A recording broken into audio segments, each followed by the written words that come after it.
En quelques mots, hier soir, le président de la République enterre le projet aquacole chinois.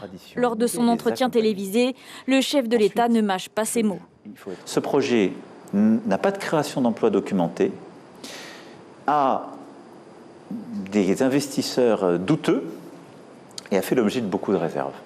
Pour ne pas dire de beaucoup de réserves sur justement la nature des financements.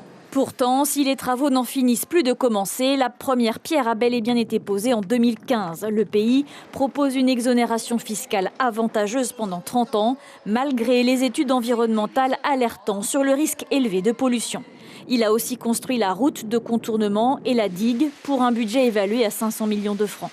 À la clé, la promesse de 400 emplois sur l'atoll abandonné par le CEP pour produire 50 000 tonnes de mérou et de Napoléon. Aujourd'hui, la maire de Lille ne cache pas son embarras. C'était un bon projet, hein, je ne dis pas. Les investisseurs sont là, mais maintenant, ce qui vient de dire le président Macron, je ne peux pas aller au-delà de ce qu'il a dit. C'était une surprise pour vous? C'était vraiment une surprise. J'étais vraiment, et je sais, et surtout qu'à Roy, il y a des gens qui ont commencé déjà à investir, ils ont fait des grands magasins, justement en attendant ce projet.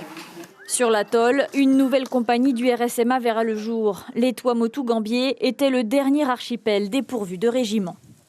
C'est un bon projet pour eux.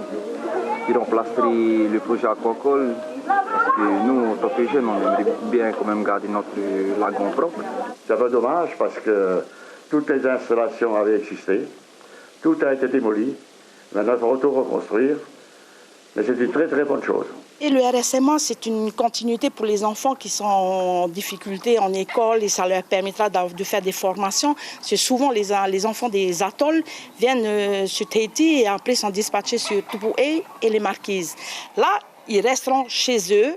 Enfin, à partir de septembre, Ho, comme Tureia et Mangareva, sera dépollué. Le matériel militaire abandonné, retiré.